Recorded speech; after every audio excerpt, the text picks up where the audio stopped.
तो मुझे अभिषेक ने कहा था कि रिएक्ट राउटर पे वीडियो बना, तो आज हम वो बना रहे हैं। बेसिकली रिएक्ट राउटर होता क्या है? रिएक्ट राउटर होता है क्लाइंट साइड राउटिंग के लिए यूज। रिएक्ट राउटर बनाया था रिमिक्स ने। रिमिक्स एक फ्रेमवर्क है जो कि रिएक्ट के ऊपर बना हुआ है, तो वो रिएक्ट राउटर यूज करते हैं। उन्होंने बनाया और ओपन सोर्स कर दिया ताकि सारे लोग यूज कर पाए।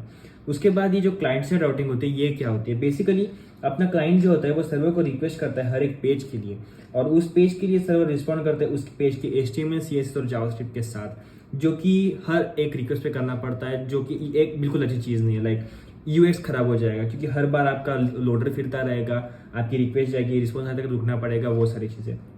रिएक्ट क्या करता है? बेसिकली सर्वर को रिक्वेस्ट करता है। फर्स्ट टाइम जब आप रिक्वेस्ट करते हो वेबसाइट को, वहाँ से रिस्पॉन्स लेता है और पूरा बंडल अपने पास रखता है। और ये क्लाइंट साइड राउटिंग जो कि हम यहाँ पे रिएक्ट राउटर यूज़ कर रहे हैं, वो क्लाइंट साइड पे हमेशा अलग, हर दूसरे पेज पे अलग चीज़ दिखाता रहेगा, जिससे UX अच्छा होगा। बस यही है रिएक्ट राउटर, और इसी के लिए यूज़ होता है। अब हम देखते हैं कि रिएक्ट राउटर में क्या क्या होता है और वो कैसे यूज़ होता है और कैसे यूज़ कर पाएंगे हम अपने एप्लीकेशन के साथ में। तो चलते हैं अपने कंप्यूटर स्क्रीन पे और देखते हैं। बेसिकली मैंने अपने टर्मिनल खोल लिया है, और यहाँ पे एक साइड पे मेरे पास सारे कमांड्स वगैरह लिखे हुए हैं, जो कि मैं डॉक्यूमेंटेशन से लिख रहा हूँ, जो कि आपको दिखा पे सकता है रिएक्ट राउटर के डॉक्यूमेंटेशन से। बेसिकली अब मैं क्या करूँगा, सबसे पहले एक एप्लीकेशन बना लूँगा जो कि है npm क्रिएट वीट ऐप के साथ। रिएक्ट ऐप कोई भी यूज़ नहीं करता अभी के ज़माने में, क्योंकि रिएक्ट ऐप इतना रिलायबल नहीं है, फास्ट नहीं है, और बहुत सारी चीज़ें। और वीट एक अच्छी चीज़ है जो बनी हुई है, जो हम यूज़ कर सकते हैं आगे। तो यहाँ पे मैंने डाल दिया अपना प्रोजेक्ट। एक सेकेंड, 2 बार पेस्ट कर दिया मैंने। चलो, तो ये कमांड मैंने कॉपी कर ली। यहाँ पे मुझे प्रोजेक्ट का नेम रिप्लेस करना पड़ेगा बस अपने, तो मैं अपने प्रोजेक्ट का नेम कर देता हूँ react router demo. React router demo, तो अपना एक प्रोजेक्ट बन जाएगा। और ये प्रोजेक्ट इंस्टॉल करने के लिए बोल रहा है क्रिएट वीट, तो मैं वो इंस्टॉल कर लेता हूँ। और मैं देखूँ ये कहाँ पे बन गया, तो ये मेरे रूट डायरेक्टरी में बन गया है। ठीक है, तो जो भी प्रोजेक्ट है इसका ये नाम है रिएक्ट राउटर डेमो। अब मैं CD करता हूँ रिएक्ट राउटर डेमो में, और LS करता हूँ और देखता हूँ कि यहाँ पे सारी चीज़ें है कि नहीं। तो बेसिकली सारी चीज़ें आ गई है, तो मुझे बस ये जो चीज़ है ये ओपन करनी है अपने VS कोड में।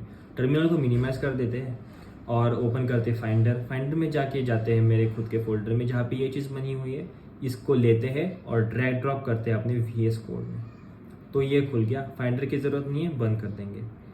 तो अब यहाँ पे अपना रिएक्ट राउटर वाली जो चीज़ है वो खुली पड़ी है। यहाँ पे बस हमें क्या करना है, देखना है कि सारी चीज़ें एकदम अच्छे सेटअप है कि नहीं। अच्छा, तो JSX वगैरह यूज़ कर रहे हैं, सही है। तो बस पैकेज.json में जो भी है ना वो सारा इंस्टॉल नहीं हो रहा, क्योंकि वीट ने बस एप्लीकेशन बना लिया, लेकिन यहाँ पे कोई पैकेज नोड मॉडल्स की फाइल नहीं है, पैकेज लॉक की फाइल नहीं है, मतलब इंस्टॉल कुछ हो नहीं रखा। तो हमें बस इंस्टॉल करना है। npm यूज़ कर रहे हैं, तो बस npm आया करना पड़ेगा, और सारा पैकेज.json का डेटा जो है वो लेगा और उसको इंस्टॉल कर लेगा, और अपने को सारी चीज़ें मिल जाएगी अपने नोड मॉडल्स में। तो एप्लीकेशन यूज़ कर पाएंगे बेसिकली। तो इसे हम खोलने वाले हैं फायरफॉक्स में, क्योंकि फॉर सम रीज़न मेरा क्रोम भी नहीं चलता और मेरा आर्क भी नहीं चलता। बहुत सारे ब्राउज़र्स है लेकिन दोनों भी नहीं चलते। ये दोनों मेन ब्राउज़र्स थे जो मैं यूज़ कर रहा था, लेकिन अब नहीं चलते। मैं दूसरी स्क्रीन से स्क्रीन में ले लेता हूँ फायरफॉक्स को मेरे। आ जाओ भाई, ठीक है।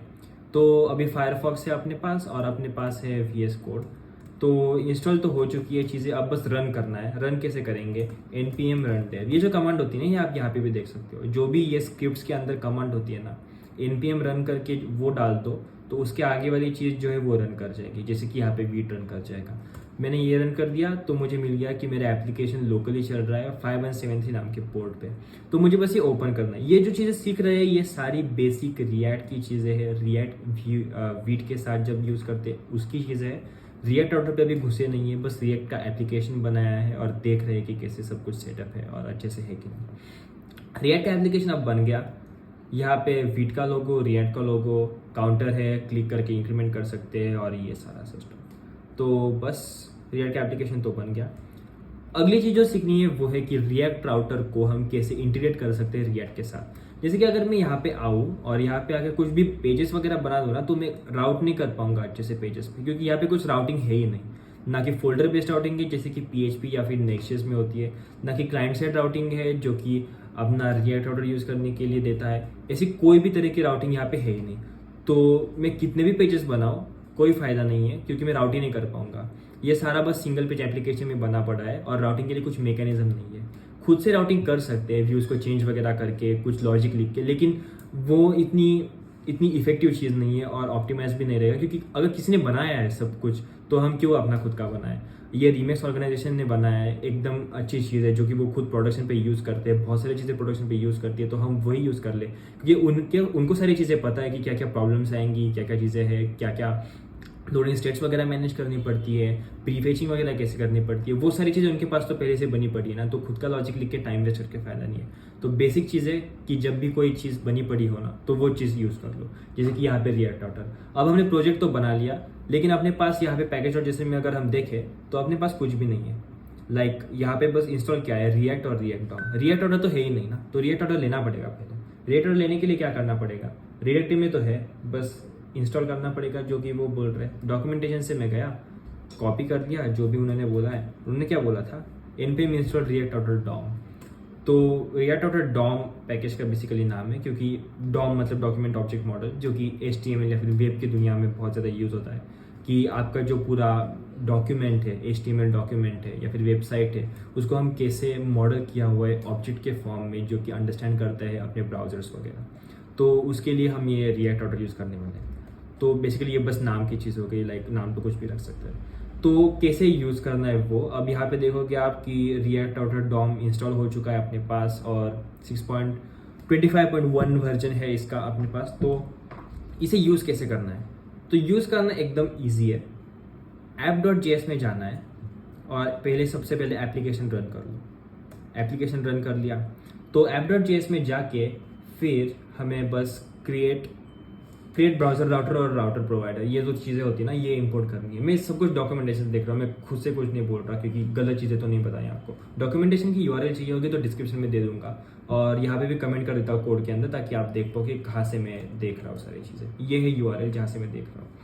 तो बेसिकली जब नई चीज़ें सीखोगे ना तो खुद से कुछ ट्राई नहीं करना, डॉक्यूमेंटेशन पढ़ो। इंडस्ट्री में यही यूज़ होता है, डॉक्यूमेंटेशन ही पढ़ते हैं लोग, कुछ ऐसा रट्टा मार के नहीं जाना पड़ता। तो बेसिकली हमें ये चीज़ें चाहिए, रिएक्ट ऑर्डर से इंपोर्ट करनी है।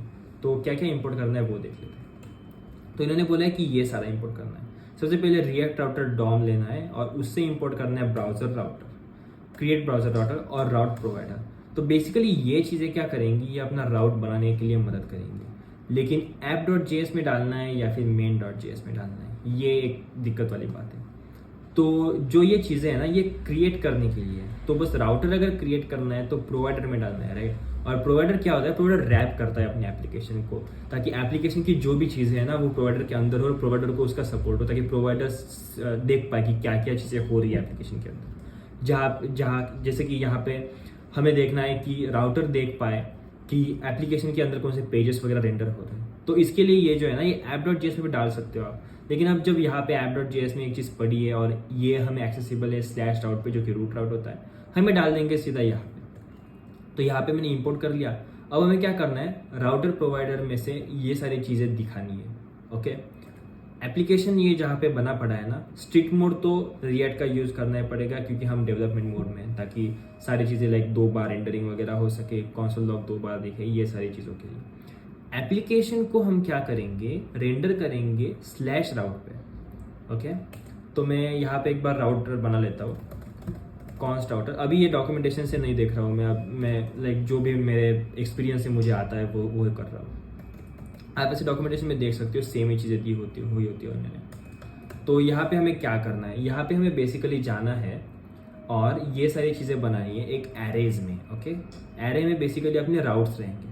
तो एरे में राउट कैसे रख पाएंगे हम, ये रहा एरे, उसके अंदर ये रहा एक object. Basically create browser router जो लेता है एरे ऑफ ऑब्जेक्ट्स लेता है, और ऑब्जेक्ट्स का टाइप क्या होगा जो कि राउटर एक्सपेक्ट करेगा।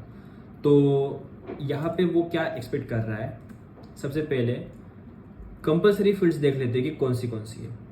यहाँ पे कंपलसरी फील्ड्स में तो वैसे उन्होंने दिया कुछ नहीं है, लेकिन डालना तो पड़ेगा अपने को पाथ और एलिमेंट।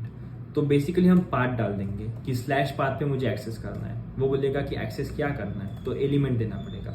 एक्सेस करना है एलिमेंट जिसका नाम है ऐप, जो कि अपना अभी वाला राउट है। तो हम ऐप को एक्सेस करेंगे यहाँ पे, राइट। तो ये राउटर जो है ना, ये हमें राउटर प्रोवाइडर को देना पड़ेगा। तो यहाँ पे मैं डाल दूंगा राउटर प्रोवाइडर, और यहाँ पे राउटर डाल दूंगा। राउटर क्या डालूंगा, जो कि हमने अभी क्रिएट किया है। तो ये आ गया इसके अंदर। तो अब हम जहाँ पे जाएंगे स्लैश पे और रिलोड करेंगे तो ये आ गया। अगर स्लैश ऐप डाल दो, स्लैश 1 2 3 कुछ भी डाल दो, तो स्लैश क्वेट डाल देता हूँ, क्या हुआ, unexpected application error 404 not found. और वो बोल रहा है कि ऐसा कुछ बना ही नहीं पड़ा आपके पास, तो कैसे एक्सेस कर सकते हो। बेसिकली ये बनाना पड़ेगा, राइट। तो ये क्या राउट है, QWERTY, जो कि अपने कीबोर्ड के बटन से पहले बेसिकली वो बना लेते हैं। एक राउट बना लेंगे इस नाम से, ओके। और यहाँ पे क्या कर देंगे, सेम चीज़ रेंडर करेंगे, QWERTY। ऐसे डमी कंपोनेंट है, नाम पे मत जाना इसके। तो फाइल बना लेता हूँ query.jsx और यहाँ पे कर लेता हूँ RFC, मतलब रिएक्ट का फंक्शनल कंपोनेंट क्रिएट किया मैंने। और यहाँ पे लिख लेता हूँ this is a query component, ठीक है। तो अभी तो राउट बन गया ना, अभी तो मिलना चाहिए, राइट। देखते हैं मिलता है कि नहीं। क्वेरी को यहाँ पे इंपोर्ट करना पड़ेगा, इंपोर्ट हो गया, सेव कर लेते हैं, यहाँ पे आते हैं, देखो अब मैं स्लैश पे जाऊँगा, एप्लीकेशन एक्सेस होगा, मैं स्लैश क्वेरी पे जाऊँगा, क्वेरी वाला कंपोनेंट एक्सेस होगा। बस यही है रिएक्ट का राउटर, यही चीज़ें करता है, क्लाइंट साइड पे करता है। बस इतना ही नहीं है, इससे बहुत ज़्यादा चीज़ें हैं, जैसे कि लोडिंग स्टेट्स, एरर मैनेजमेंट वगैरह, नेस्टेड राउटिंग भी होती है, डायनेमिक राउटिंग भी होती है। वो सारी चीज़ें सब्सिक्वेंट वीडियोस में देखेंगे, पर अभी के लिए इतना ही बस है। थैंक यू, मिलते हैं अगले वीडियो में, बाय बाय।